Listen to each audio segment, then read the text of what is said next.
In the court which we have attempted to describe, and from which a damp vapor was rising, a young man with his hands in his pockets, who had excited much curiosity among the inhabitants of the den, might be seen walking.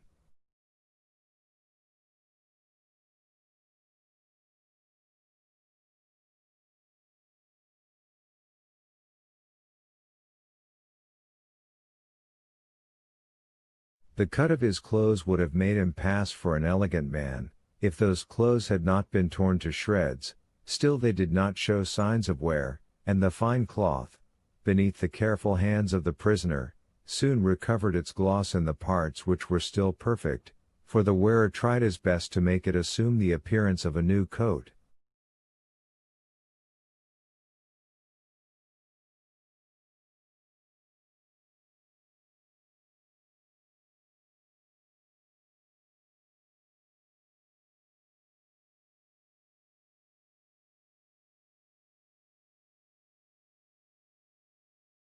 He bestowed the same attention upon the cambric front of a shirt, which had considerably changed in color since his entrance into the prison, and he polished his varnished boots with the corner of a handkerchief embroidered with initials surmounted by a coronet.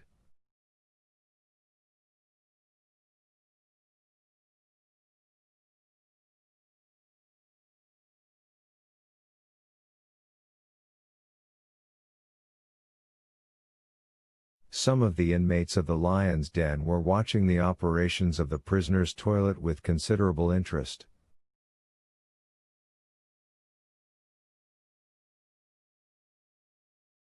"See, the prince is pluming himself," said one of the thieves. "He's a fine-looking fellow," said another. "If he had only a comb and hair grease, he'd take the shine off the gentleman in white kids."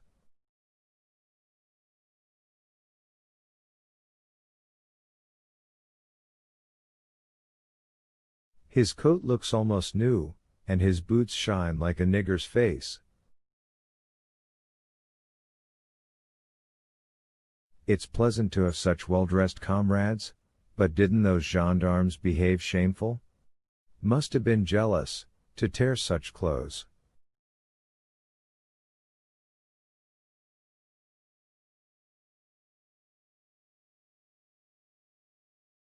"He looks like a big bug," said another, "dresses in fine style.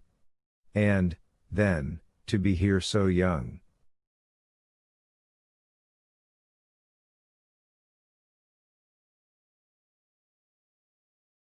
"Oh, what larks!" Meanwhile the object of this hideous admiration approached the wicket, against which one of the keepers was leaning.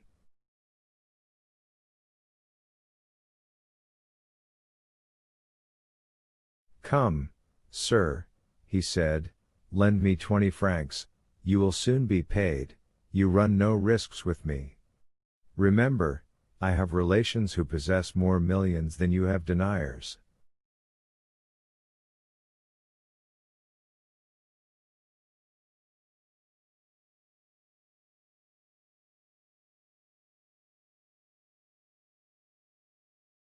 "Come, I beseech you, lend me 20 francs, so that I may buy a dressing gown, it is intolerable always to be in a coat and boots."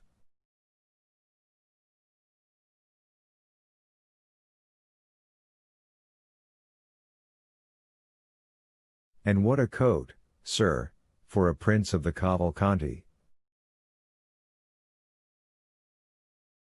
The keeper turned his back, and shrugged his shoulders. He did not even laugh at what would have caused anyone else to do so. He had heard so many utter the same things, indeed, he heard nothing else.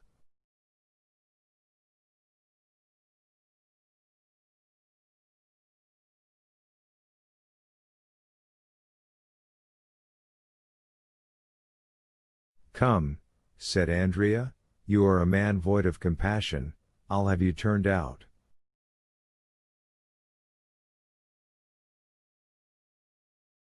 This made the keeper turn around, and he burst into a loud laugh. The prisoners then approached and formed a circle.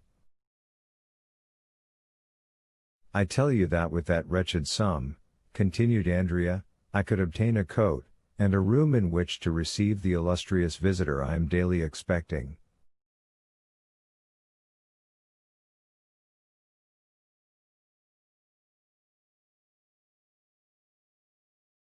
Of course," said the prisoners, "any one can see he's a gentleman."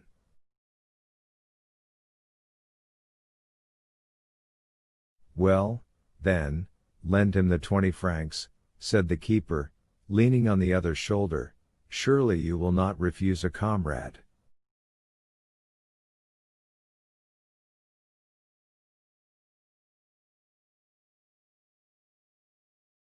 "I am no comrade of these people," said the young man, proudly.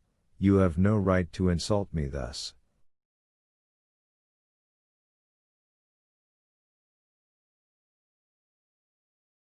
The thieves looked at one another with low murmurs, and a storm gathered over the head of the aristocratic prisoner, raised less by his own words than by the manner of the keeper.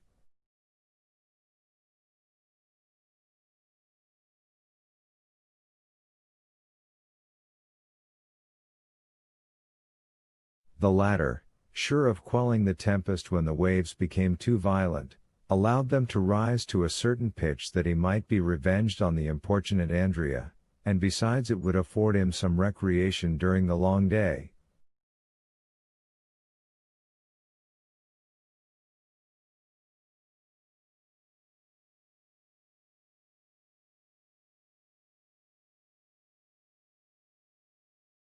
The thieves had already approached Andrea, some screaming,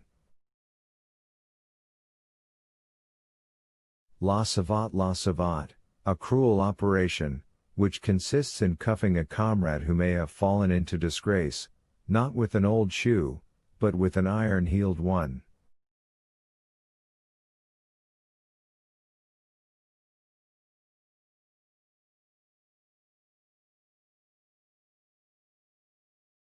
Others proposed the onguille, another kind of recreation, in which a handkerchief is filled with sand, pebbles, and 2 sou pieces, when they have them, which the wretches beat like a flail over the head and shoulders of the unhappy sufferer.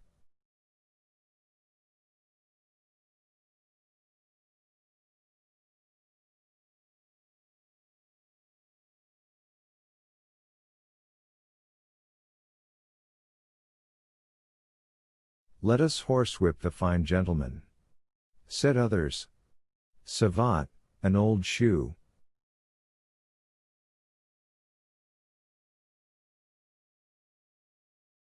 But Andrea, turning towards them, winked his eyes, rolled his tongue around his cheeks, and smacked his lips in a manner equivalent to 100 words among the bandits when forced to be silent.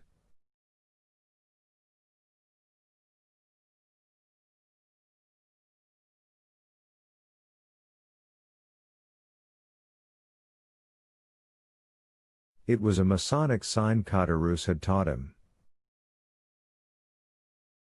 He was immediately recognized as one of them, the handkerchief was thrown down, and the iron-heeled shoe replaced on the foot of the wretch to whom it belonged.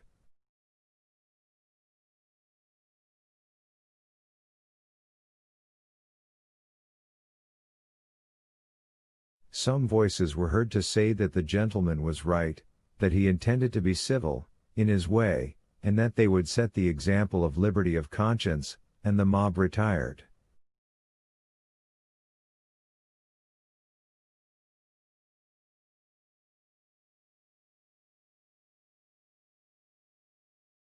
The keeper was so stupefied at this scene that he took Andrea by the hands and began examining his person, attributing the sudden submission of the inmates of the lion's den to something more substantial than mere fascination.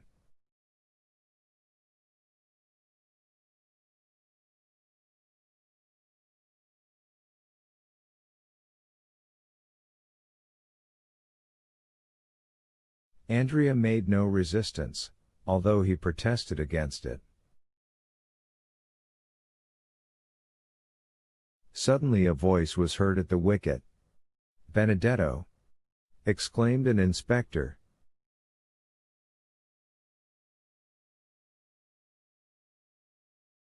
The keeper relaxed his hold. I am called, said Andrea. To the visitor's room, said the same voice. You see, someone pays me a visit.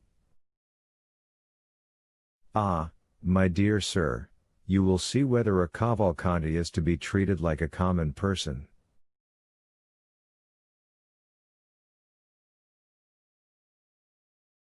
And Andrea, gliding through the court like a black shadow, rushed out through the wicket, leaving his comrades, and even the keeper, lost in wonder.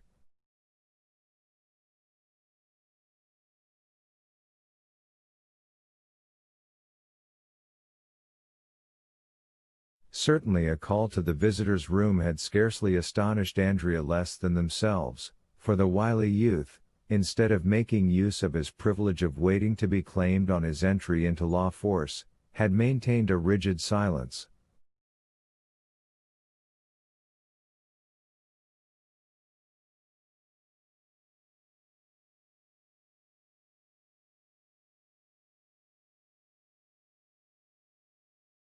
Everything, he said, proves me to be under the protection of some powerful person.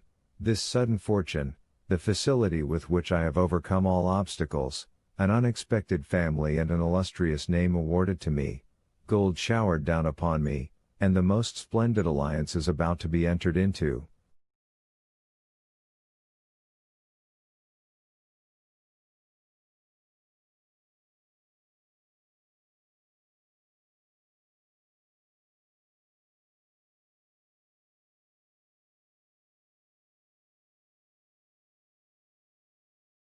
An unhappy lapse of fortune and the absence of my protector have cast me down, certainly, but not forever.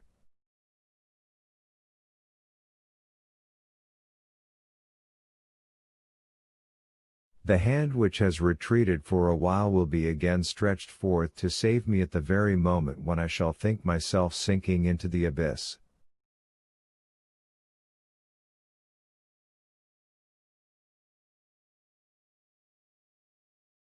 Why should I risk an imprudent step? It might alienate my protector. He has two means of extricating me from this dilemma, the one by a mysterious escape, managed through bribery, the other by buying off my judges with gold.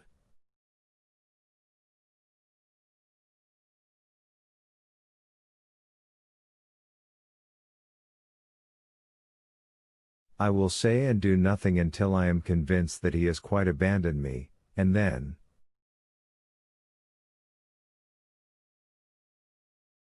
Andrea had formed a plan which was tolerably clever. The unfortunate youth was intrepid in the attack, and rude in the defense.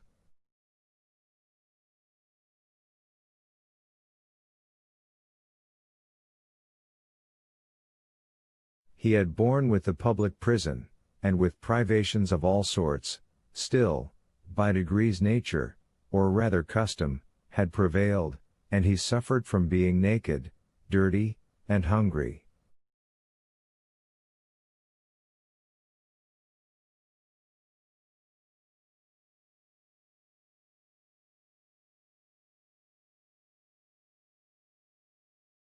It was at this moment of discomfort that the inspector's voice called him to the visiting room.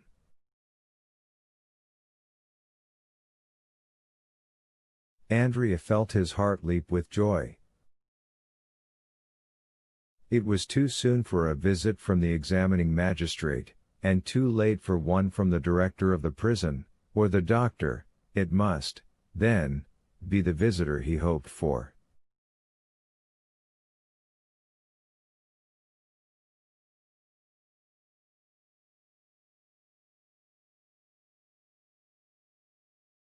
Behind the grating of the room into which Andrea had been led, he saw, while his eyes dilated with surprise, the dark and intelligent face of M. Bertuccio, who was also gazing with sad astonishment upon the iron bars, the bolted doors, and the shadow which moved behind the other grating.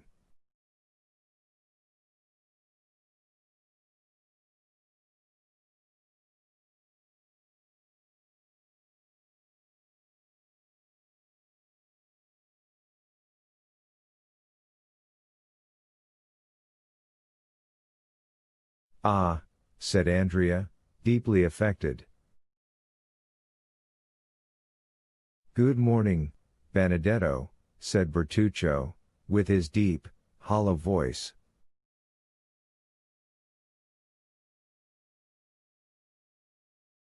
You? said the young man, looking fearfully around him.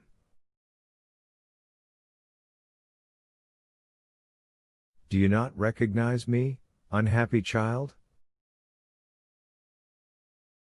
"Silence, be silent," said Andrea, who knew the delicate sense of hearing possessed by the walls. "For heaven's sake, do not speak so loud."